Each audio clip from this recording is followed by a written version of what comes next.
ኮሌስትሮል አስፈላጊ ነገር ነው። ኮሌስትሮል በሰውነታችን ውስጥ ቢያንስ ካነሰ እስከ ሞት ሊያበቃ የሚችል አደጋ ሊደርስብን ይችላል።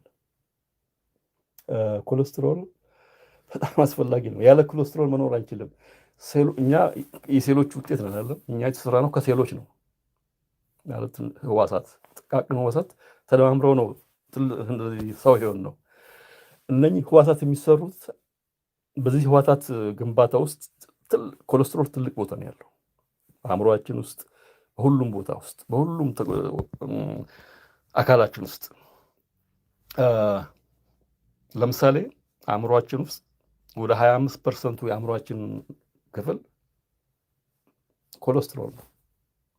ምክንያቱም በጣም ለነርቭ ዝውውር፣ ለነርቭ መልእክት መተላለፍ፣ ለብዙ ለስራ ስለሚጠቅም ስለሚያስፈልግ የግድ ስለሆነ ብዙ ነው።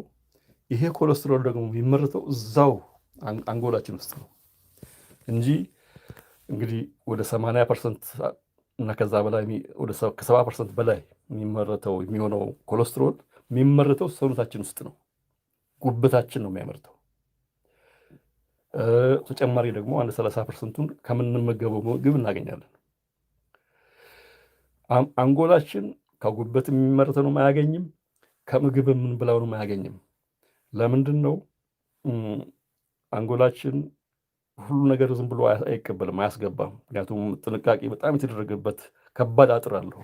ከባድ አጥር ነው ያለው አንጎላችን። ምንም ነገር ዘሎ አይገባም። እንደዛ ቢሆንማ በደም ውስጥ የሚዘዋወር ነገር ሁሉ አንጎላችን ውስጥ ቢገባ መኖር አንችልም።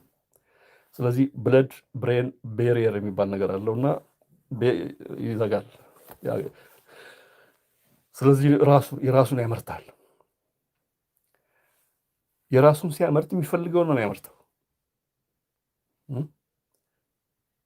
ጮማ ብላን አልበላን እዛ የሚደርስ ነገር የለም። ነገር ግን የሚሰጠን ስታቲን፣ ኮሌስትሮል ለመቀነስ የሚሰጠን ስታቲን አእምሯችን ውስጥ ገብቶ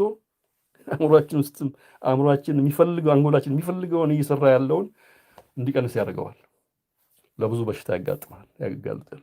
ብዙ በሽታዎች የአንጎል ችግር ይፈጠራል፣ እየተፈጠረ ነው።